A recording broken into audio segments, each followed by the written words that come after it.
আয় আল্লাহ, আমার ভাইয়ের এক সহকর্মী পিয়ারুল বলে নাম, আজ এই জালিমরা কি চুরি করতে বাদ দিচ্ছে, মানুষকে পর্যন্ত চুরি করলে চলে যাচ্ছে। আল্লাহ তাকে আপনি সুস্থ করে দেবেন, ভালো রাখবেন। আল্লাহ আগামী দিন তাকেও বিজয় দান করবেন মালিক। আজ সেও হকের জন্য, গরিবদের জন্য লড়ছে, তুমি তাকেও কামিয়াবি দান করো। আমার ভাইয়ের সকল সাথীদেরকে তুমি কবুল করো, সুস্থ রেখো, ভালো রেখো।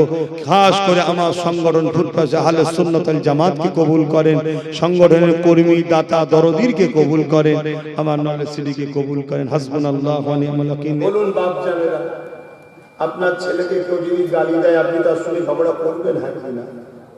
একটু হ্যাঁ কি না বলুন। আপনার ছেলেকে যদি মারে আপনি কি চুপ করে থাকবেন? আপনি রুখবেন না? রুখবেন না? প্রতিবাদ করবেন না? করবেন না? ক্ষমতা থাকলে তো আপনি তাকেও মেরে দেবেন। ভুল বললাম? আপনার যদি কেউ জায়গা নিয়ে নেয় আপনি লড়াই করবেন না? করবেন না? একটু হ্যাঁ কি না বলুন।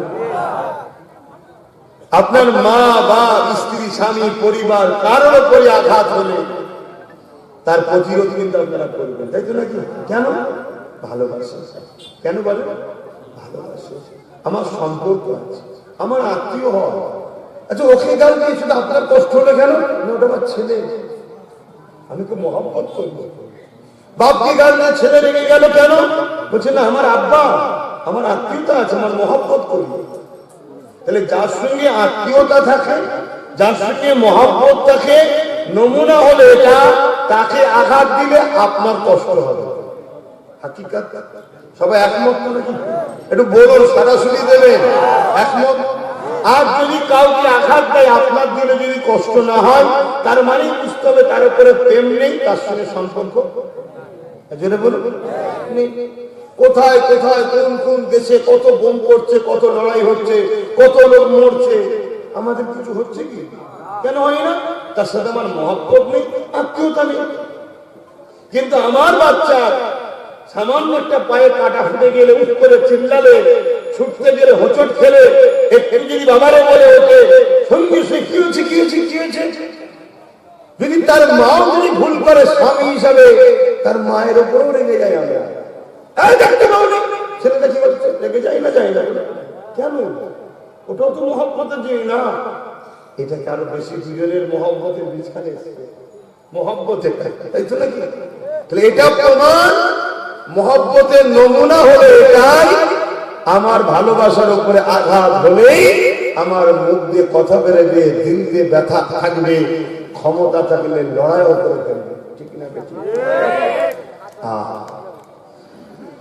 আল্লাহ নবী সাহাবী হযরত আবু বকর সিদ্দিক রাদিয়াল্লাহু তাআলা যখন খবর পেলেন মুসাইলামাতুল কাজ্জাব নামে একটা ব্যক্তি খাতমে নবুয়তের দাবি করেছে, এই যুবকেরা, তরুণেরা কোরআনের আয়াতের বিরোধী করেছে, ওয়ালাকিন রাসূলুল্লাহি ওয়া খাতামুন নবী, আমার রাসূলুল্লাহ আল্লাহ বললেন শেষ নবী, এই আয়াতের বিরোধী করেছে।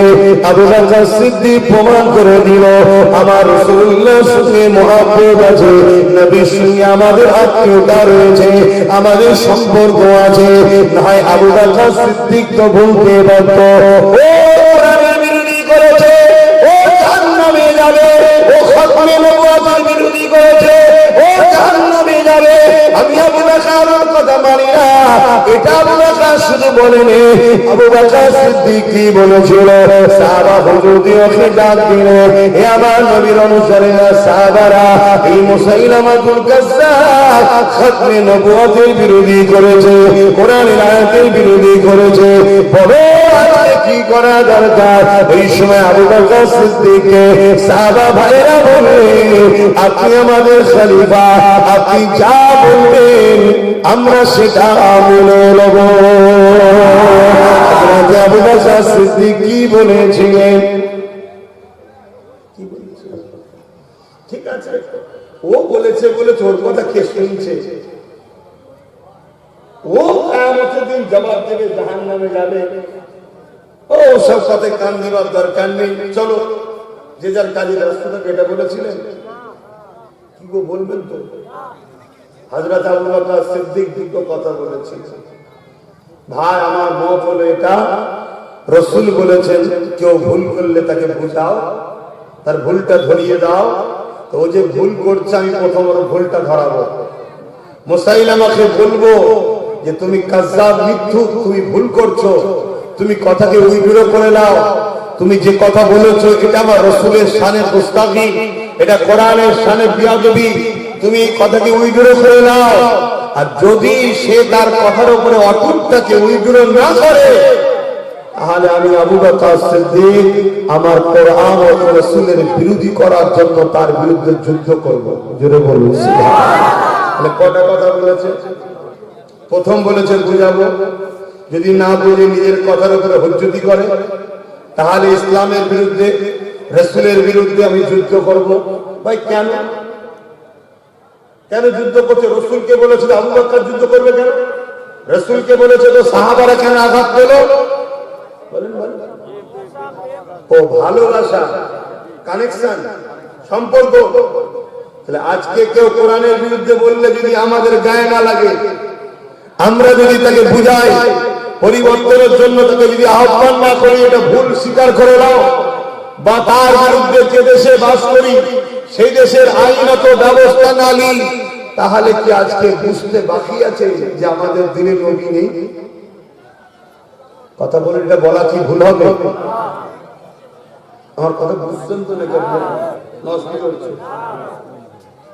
দেখুন, আমাকে যখন দাওয়াত করেছেন আপনার তো বুঝে নেওয়া দরকার যে আমি কোন লাইনে আলোচনা করবো। বাবারা বাবারা বাবারা করে আমার দ্বারা হয় না। শুনছেন তো নাকি? কেন এই খাবার জন্য এসেনি, ঘরে খাবারই সময় পাই না, বাড়ি থেকে একটু ফল কেটে দিয়েছে, গাড়িতে বসে খাবো ভুলে গেছি। রাস্তা যখন ছেলেরা তকবির দিচ্ছে এখানে বোলেরো করে, তখন মনে পড়েছে আমার গাড়ি থেকে রয়ে গেছে। তাহলে বুঝতে পারছেন ব্রেন এত চারিদিকে দুনিয়ায় ঘুরছে, খাবার খাওয়া খেয়াল থাকে না। ভাবে বুঝুন জিনিসটাকে। ঈমান শুধু দাবি করলে হয় না, তার বাস্তব দেখাতে হবে। আল্লাহ মুসাইলামাতুল কাজ্জাবকে মেরে দিতে পারে না? পারে না? প্রত্যেকটা রোগ দেবে এমন যে রোগে ধরপড় ধরপড় করতে করতে মারা যেতে পারে। সাহাবারা বেশি নবীকে ভালোবাসেন না আল্লাহ? সাহাবারা নবীকে বেশি ভালোবাসতেন না আল্লাহ ভালোবাসেন? তাহলে আল্লাহর বন্ধুর বিরুদ্ধে বলেছে, আল্লাহকে মেরে দিতে পারতেন, মানলেন না কেন? সাহাবাদের ঈমানের পরীক্ষার জন্য। আজকে কেউ কোরআনের বিরুদ্ধে বলবে, আল্লাহ থেকে মারবে, কিন্তু আমাদের ঈমানের পরীক্ষা হচ্ছে না? হচ্ছে না। কিন্তু আমরা কি করছি? যা ভাঙরের মানুষ ধন্য, তোমরা যাকে দায়িত্ব দিয়েছো সে দায়িত্ব পালন করেছে তোমাদের পক্ষ থেকে। ইমাম তো দায়িত্ব পালন না করে নাকি? হ্যাঁ, একজন দায়িত্ব পালন করলে হক সবার আদায় হয়ে যায়। এই বাবু মেম্বার না, বন্ধ করো, নবীর মেম্বার না। কিন্তু অনেক মুসলমান আরো নেতা আছে না? না, তারা নামে মুসলমান না ইমানে মুসলমান, তার প্রমাণ হচ্ছে এটাই। 44টা নাকি মুসলমান এমএলএ আছে, আমি জানি না। আমি তো দেখছি একটা শুধু ভাঙরের ছাড়া বাকিটা তো মুসলমানই খুঁজে পেয়েছি। একটা কেউ কেস করেছে ওর বিরুদ্ধে? কেন করেন? কেন? সংবিধান আমাকে বলেছে তুমি আইনের জায়গায় যাও, এটা কেস করানো দরকার। তাহলে আজকে বুঝে নেওয়া দরকার, এদের কাছে কোরআন আগে নয়, এদের দিলে কোরআন নেই, তাই কেস করে নেই। কিন্তু এদের কাছে কোরআনের থেকে বেশি প্রাধান্য এদের চোর নেতা নেত্রীগুলো। চোরেদের বিরুদ্ধে কিছু বললে এরা কেস করে না? করে না? কথা বলবেন তো? কেন করে? আপনার ছেলেকে মারলে আপনি কেস করবেন না? করবেন না? কেন করবেন? সম্পর্ক আছে, মহব্বত আছে। যারা রাসূলের পাক সাল্লাল্লাহু আলাইহি ওয়াসাল্লামকে মহব্বত করে, কোরআনকে মহব্বত করে, তার হাতে যদি আল্লাহ পাওয়ার দেয়, তার উচিত কোরআনের পক্ষে রাসূলের পক্ষে গিয়ে একটা মামলা করা দরকার আছে না? না করেছে?